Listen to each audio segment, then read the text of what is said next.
Raleigh Cigarettes present Earl Stanley Gardner's A Life in Your Hands. Did you hear the glass crash? Was the store insured? How soon did the car start? Listen while we place a life in your hands.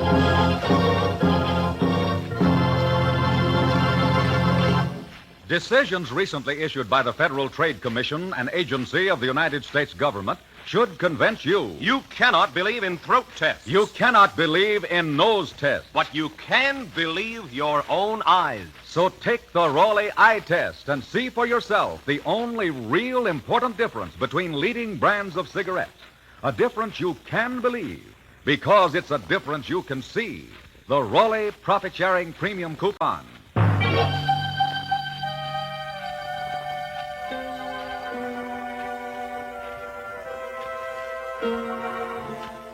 You never know when you step from the safety of your home, when you may witness a violent death, and be called upon to testify as to what you saw and heard, and suddenly find yourself with a life in your hands. Murder is a dark enigma that strikes fear into the heart of man. Strange, baffling, mysterious. But the darkest crime one man can invent, another man can unravel. Such a man is Jonathan Kegg, created by Earl Stanley Gardner, the world's most popular mystery writer, creator of Perry Mason, Doug Selby, and many other outstanding characters. Dinner will be ready in a few minutes, Jonathan. Did you have a pleasant drive up? Yes, thank you, Sarah. I'm often complimented on my famous brother, Jonathan Kegg, these days. This work you do as amicus curiae, just exactly what is it? Well, literally, it means friend of the court. I don't act for either the prosecution or the defense. I simply cross-examine witnesses in the interest of truth. My goodness, if you don't work for either side, who pays you? No one. Which is one reason why there aren't more men serving as amicus curiae. I've been fortunate in my earlier years, and I can now afford to do this type of work. I've always wanted to do it. It sounds fascinating, Jonathan. And very worthwhile, too. I hope it does some good. I've been lucky enough to bring out the truth on several occasions, but the work never stops. You never know when or where violence will strike. Even now, somewhere in the city, there may be a crime in the making.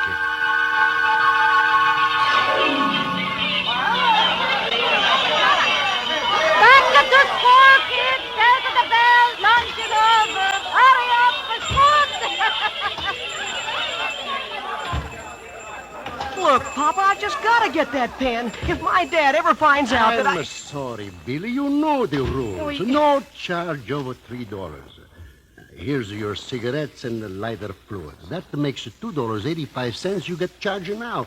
I cannot charge you no more. But, Papa, Dad gave me the money for the pen. Then what do you do with it? Oh, I took Mary to the show, and then we had something to eat. Oh, you've just got to trust me, Papa. Billy, you run up with the biggest charge. You're in hock at $3 is enough. Believe me, Papa knows how far in a hock a kid should go. Now, do like I say. Tell you, Papa. You do that, huh? I thought you were a pal. Sure, you're a great pal. You'd do anything for a friend. Well, now I know, and I'm going to do something real nice for you. I don't think you do right, Papa. I don't think you should let these bambinos or money. Ma, they are not the bambinos, Mama. They are young men and women. They must get used to pay what they owe, and I never let them charge you more than $3. You must like the kids, Papa. You're not the fool, Mama. No, I don't fool you. The kids, they don't fool me. What's the matter, Mama? Nothing. You look like you see ghosts. I think for a minute I see across the street the man what come about this machine. I don't see him. He's gone now. Papa. Don't you worry about him. You think he's a mean that he blow our store down there? No. He's just a bluffer, Mama. You think maybe we should... Mama, we sell the kids things that is good for them. We let them have a little bit of credit, and we listen to their troubles. I will never teach them to gamble. I will never take their money with the slot machines. Why, those are guys who threaten us to think they are tough. Well, I'm a tough man, too. I will take... Papa! Put down that meat cleaver. See, Mama. But I swear, I die for these kids first.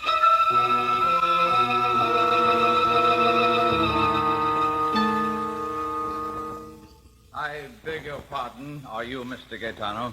Si, senor. I am Papa Gaetano. I'm George Nelson. My son Bill comes in here a lot. Oh, you are Bill Nelson's papa. Oh, he's a good boy. I am so glad to know you. Tell me, does Bill owe you any money? Oh, see, he owes a little, nothing to worry about. We let the kids run bills up to $3.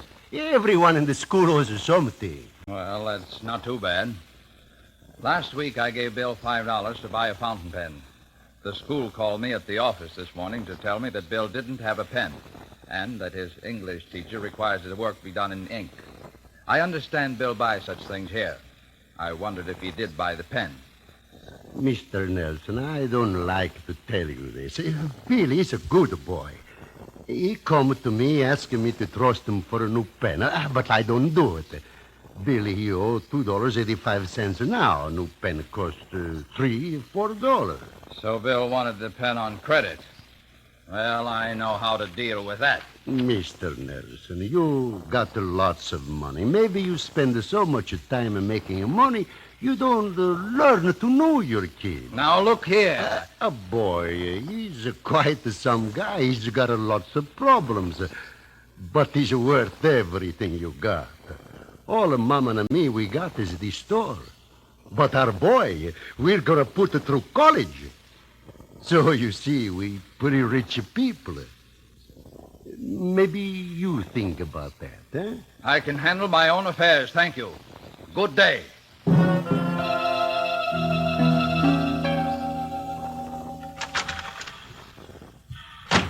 Hey, anybody home? I'm here, Bill, in the living room. I want to have a little talk with you. Oh? What about, Dad? I gave you $5 last week to buy a new fountain pen. Yes, sir. The school called me today. They said you didn't have a pen. Dad, That's right, Dad. What did you do with the $5?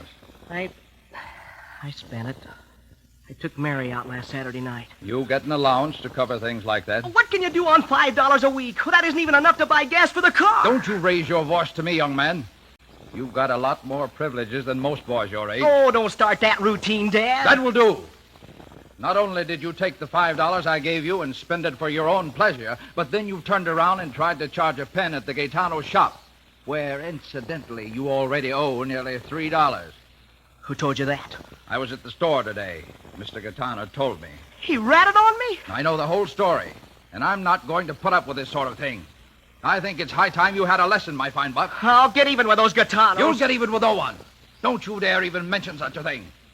And not only that, you're not going to your school dance this Saturday. Is that clear? Oh, Dad, don't say that. I'm going to sing with the band, and Mary's got a new dress, and... Oh, gosh, Dad, I've got to go to that You dance. heard me, Bill. You're not going. But, Dad... There will be no argument. I think you'd better go to your room now. It takes the rest of my life. I'll fix Papa Gaetano.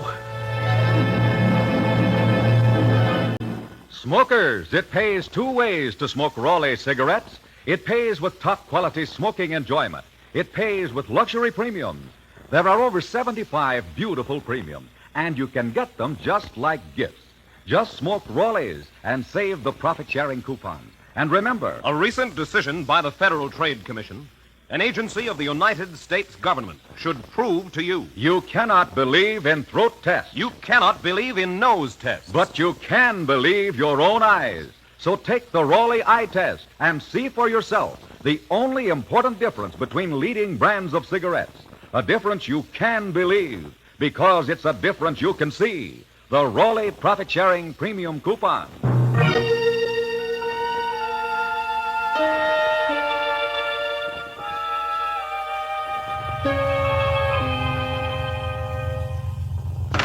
$85? Here's $1. Keep the change.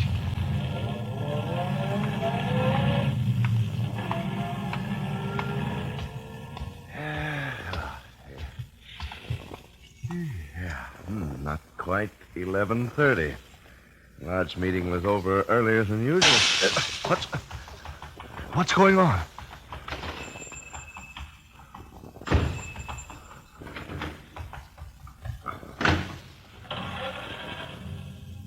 Oh, my gosh.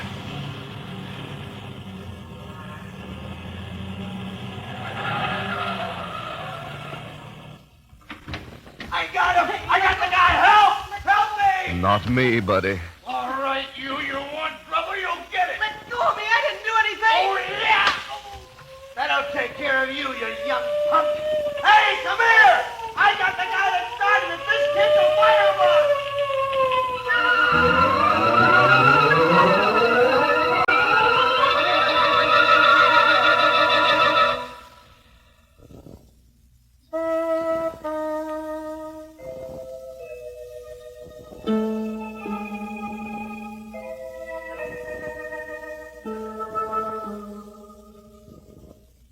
You didn't eat much breakfast, Jonathan. Would you like more coffee? Oh, yes, thanks. Just a half cup. I was just reading about this high school lad that set fire to some store near here since I last visited you. Yes, isn't that terrible? Oh, those poor Gitanos. They're such nice people. And that store was all they had in the world. They planned and worked for years to be able to put their boy through college, too. I don't know what'll happen to them now. They lost everything. Tell me, Sarah, this Bill Nelson, what sort of lad is he? I don't know him. I understand that Bill's a nice boy. A little spoiled, maybe. His father's quite well-to-do. That's interesting. If the father is well off, maybe the Gitanos could recover from him what they've lost. I think I'll drop into court this morning.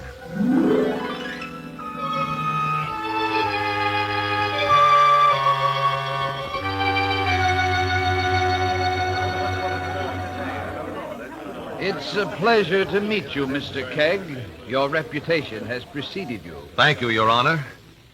In the case of the People versus William Nelson, the responsibility for the fire can become a very important factor as far as the Gitanos are concerned.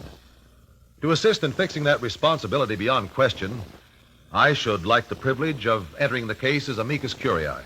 I'm not sure I see the necessity, Mr. Kegg, but considering both the loss to the Gitanos and the youth of the defendant, I will grant your request.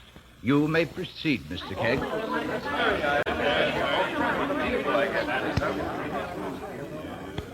You are Bill Nelson to the Gitano store? No, sir, I didn't. What did you do?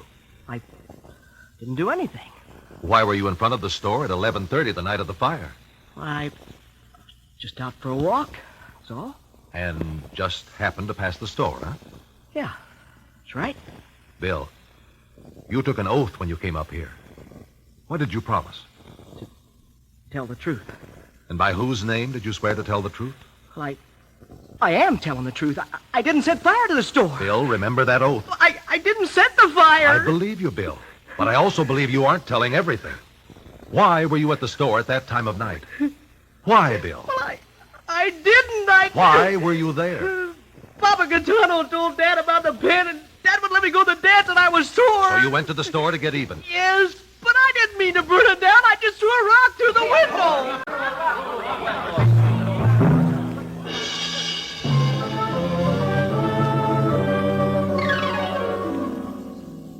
You caught young Nelson after the fire started, Mr. Marcelli? That's right. I heard the window crash, and I saw this kid run down the street, and I went after him, caught him. You say you went after him. You mean ran? No, I was sitting in my car when it happened. I started the car when I saw him run. I caught up with him, jumped out of the car, and tackled him. You were in your car when you heard the glass break? That's right. Did you see any fire in the Gitano store at that time? No. How many other cars were in the street at that time? Mine was the only one. You were parked on the same side of the street as the Gitano store? Yeah. Why? Well, why not? That's all.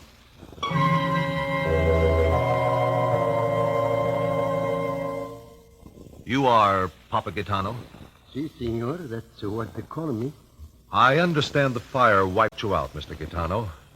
You had no insurance? No, senor. The fire, she's burned up even $3,000 that was hid in the mattress. And nothing in the shop was covered by insurance? No, senor, nothing. Would you mind telling us just what happened at the time of the fire? Well, I'm not sure what time, 11 or 12 o'clock. Mom and me is asleep. Well, we both wake up at the same time. We smell of smoke. Pardon me, Mr. Gaetano. You and your wife live in the store building? Si, senor. We got the sitting room, a bedroom, and a kitchen in the back. I see. Please go on. Si. Well, like I say, we smell of smoke. I go open the door to the front. Everything is afire. While I got the door open, the fire come in the room. I run, I get to Mama, and we run out the back to the alley, and... Mr. Gaetano, thank you. Do you know Mr. Marcelli, the one who captured young Nelson? Si, senor, I know him. Do you know him well, Mr. Gaetano? He's tried to make Mom and me put in the slot machines to take the kids' money. That's a lie. I never did anything like that in my life. Order in the court. That's no lie, Nick Marcelli. You come to the store, you say you got to put in the machine. That's true. That will do. Sit down, Mr. Gaetano. And you be quiet, Marcelli. Now, Mr. Gaetano, when Marcelli came to you and wanted you to put in slot machines, what did you do? I tell him to get out. You see, Mr. Kegg, the kids, they're nice kids, but their kids are just the same. Any kid you make it easy for him to gamble, he's going to gamble. Mom and me, we try to help the kids. I'm not going to teach them to gamble, so I tell Marcelli to get out. Did he threaten you? I don't know. If he did, I don't pay attention. When did all this happen? 3, 4 times he come to the store. Did you see him the day of the fire? The day before, Mama, she thinks she see him. That was also the day Bill Nelson tried to charge a new fountain pen. See? Which you wouldn't sell to him. Tell me this. Did Bill Nelson buy anything that day? Si, senor. He buys a package of cigarettes and... And what? Mr. Kegg, Bill is a nice boy. He no burn our store. What else did Bill Nelson buy that afternoon? He's buy a big can of lighter fluid. That is all. Your Honor, there are 2 possibilities in this case as I see it. In order to determine which is true, we need the testimony of a person who was merely an innocent bystander. We will subpoena anyone you desire, Mr. Kegg, and that person must testify to what he saw or heard.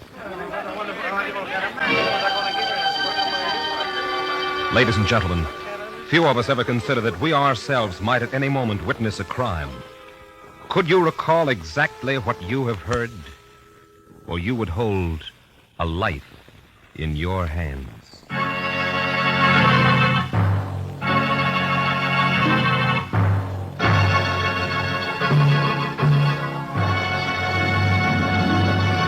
You cannot believe in throat tests. You cannot believe in nose tests. Decisions recently issued by the United States Government Federal Trade Commission should convince every intelligent smoker that you cannot believe in throat tests, you cannot believe in nose tests. These distinguished government experts, appointed by law to protect the public against false and misleading advertising claims, have declared... 1, there is no reliable basis for claims that one brand is superior to another in respect to throat irritants. 2, all manufacturers of leading brands of cigarettes buy their leaf tobacco from the same sources. With these 2 facts in mind, give yourself Rawley's famous eye test. Hold up 2 packs of cigarettes. One of Rawley's, one of any other leading brand. Turn them around. Take the eye test. You'll see the difference. Yes, you'll see that only Rawleys have a coupon on the back. And because Raleigh cigarettes give you rich, fine tobaccos, a smooth, satisfying smoke, that Raleigh profit-sharing coupon is the only real important difference between leading brands of cigarettes. It's a difference you can believe, because it's a difference you can see. So switch to Raleigh cigarettes, America's greatest cigarette value.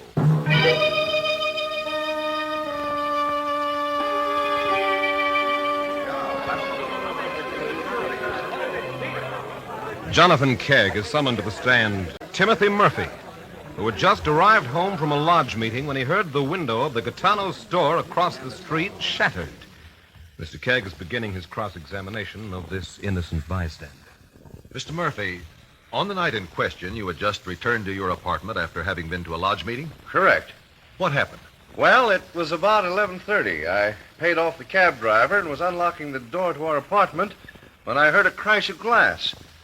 I looked around and saw the boy who had broken the window running down the street. A car started up from the curb to follow him.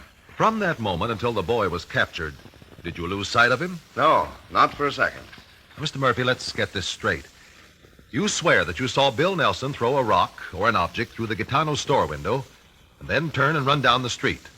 An automobile started up from the curb and followed him. That's absolutely correct, Mr. Kegg. You reside across the street from the Gitano store? Yes, sir. You were unlocking the door to the apartment house where you live. That's right. Is it dark in the doorway to your apartment? Yes, it's pretty dark. When you insert the key into your apartment door, do you do it by feel, or is there sufficient light for you to see? Well, let me think now. I guess I do it by feeling. Well, then, Mr. Murphy, while you were concentrating on opening your front door, perhaps your other hand was on the knob. Well, of course. I was prepared to push the door open. Then how can you swear that Bill Nelson broke that window? I saw him. With one hand on the knob of your front door and the other putting the key in the lock, how could you have seen an action taking place behind your back? Well, I saw the boy running. Then you do not know of your own knowledge that Bill Nelson threw an object through the Gitano store window just before you saw him running. Well, I naturally assumed. Assuming will not do, Mr. Murphy. Sworn testimony must be what you actually saw or heard, and nothing more. Because you heard the glass break and saw the defendant running, you concluded he was guilty. It was a natural assumption. Possibly, Mr. Murphy, but still only an assumption. Now, I want you to put all that out of your mind and tell us exactly what you saw and heard. I heard the store glass crash. I turned to look. I heard Marcelli get in his car and start after young Nelson. I could see the running lad quite clearly by the streetlight. Mr. Murphy, was there any other car in that street besides Marcelli's? No, I'm sure there wasn't. Did the car start immediately after the glass crash? Immediately? Well, almost. Mr. Murphy, between the time you heard the crash of Gaetano's window and the car started, did you see or hear anything else? I heard the lad running, and of course I heard Marcelli get into his car. I didn't see him till after I heard the bell, which attracted my attention. A bell? What kind of bell? One of those tinkling things like they have on shop doors. And now I come to think of it, I heard a door open and close. Before or after you heard Mr. Marcelli get into his car? It all happened so fast. I'm afraid I'm getting a bit confused. Let me ask you this. How long have you lived at your present address? 8 years. Have you ever been in the Gaetano store? Oh, yes, several times. Do they have a bell such as you say you heard? Yes. Yes, they do. What other shop in the neighborhood has such a bell? Well, there isn't another shop of any kind for 3 blocks. Ours is a residential neighborhood, Mr. Kegg. Everything is apartments or houses except Gaetano's and the high school. Now, be very careful, Mr. Murphy. What exactly did you hear? And in what order? I heard the glass, then someone running, then I heard a door open. The bell tinkle, the door closed, then Marcelli got into his car and started after the kid. Was there anyone else on the street? No one. Are you sure of this? I'm absolutely certain that's what happened, Mr. Kegg. Thank you, Mr. Murphy. You have rendered a great service. You may step down. Your Honor, I would like to call Nick Marcelli back. Nick Marcelli to the stand. Where do you live, Marcelli? Well, what's that got to do... On Madison Drive. Own your own home? Yeah, but... Your car is paid for, of course. Both of them are. Have you a bank account? I got plenty in the bank. And I don't owe any income taxes either. Good. I don't think I follow this line of questioning, Mr. Kegg. Is it relevant? I beg the court's pardon. Thanks to the testimony of our innocent bystander, we know who the arsonist is. Order. I still don't follow, Mr. Kegg. I promise to connect up, Your Honor, although possibly a bit unconventionally. I'll expect you to do so. You may continue. Marcelli, you said you were sitting in your car when Bill threw the brick into Gaetano's store. That you started the car and chased him. That's right. But Mr. Murphy heard a car door open and close. How do you explain that? It must have been another car. By your own testimony, there was no other car in the street. What, anybody? Mr. Murphy also heard the door of Gaetano's store after Bill Nelson started to run away. He could tell by the bell. There must have been somebody else who Oh, was... no, there wasn't, Marcelli. You were trying to force the Gaetanos to put in slot machines. They refused. So you set fire to their store. The kid done it. No. It was sheer coincidence, Marcelli, that Bill Nelson threw that rock through the window just as you set the fire. It gave you a perfect opportunity to place the entire blame on him. But he tossed the rock. Yes, he did. And for that, he shall be punished. But you, Nick Marcelli, are the arsonist. You burned those innocent, God-fearing people out of their home, their future. Didn't you? Didn't you, Marcelli? Yeah, sure. That's all I want to know. That substantiates the truth. Because it is the only explanation for the things which Mr. Murphy testified to having heard. I'm certainly glad to discover the real arsonist, Mr. Kegg, but you still have not connected up your questions to Marcelli about his property. Your Honor, the Gaetanos were ruined by this fire. Nick Marcelli owns enough to make good their losses. I intend to sue him in a civil action to recover on behalf of the Gaetanos. His criminal conviction cannot be used against him in civil court. That is true, Your Honor. But if any witness tells a different story in civil court than the one he has told here, he is liable for perjury. I think the Gaetanos will be able to start all over again. I believe when the civil court jury verdict is heard, it will be in favor of the Gaetanos. Your Honor, we, the jury, find that the defendant, Nick Marcelli, has caused grievous harm to one Giuseppe Gaetano, the plaintiff. We assess the real damage to Mr. Gaetano at $7,500. We also levy punitive damages against Nick Marcelli in the amount of $100,000.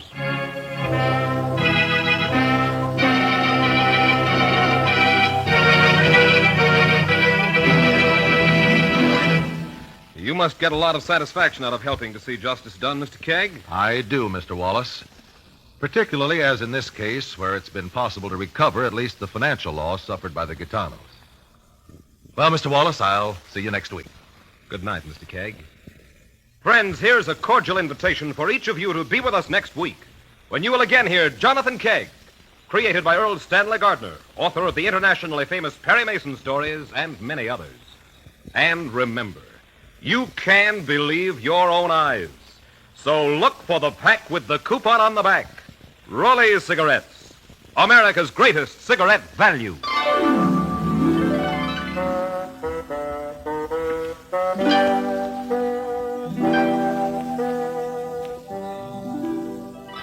Pipe smokers, you'll like Sir Walter Raleigh pipe tobacco. You like the rich, full-bodied flavor of Sir Walter Raleigh, never bitter, never biting. You'll like the way Sir Walter Raleigh smokes cool, clean, never leaves a soggy heel in your pipe. Just a nice, dry ash. And you'll like that grand aroma of Sir Walter Raleigh. You and your pipe will be welcome everywhere. Yes, man, you'll like everything about Sir Walter Raleigh. It's the quality pipe tobacco of America. A Life in Your Hands is created by Earl Stanley Gardner, produced and directed by Jack Simpson.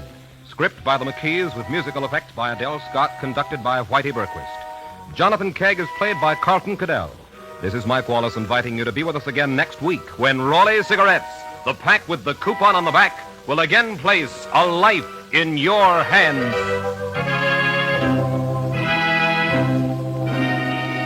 Tomorrow, Dangerous Assignment joins the big parade on NBC.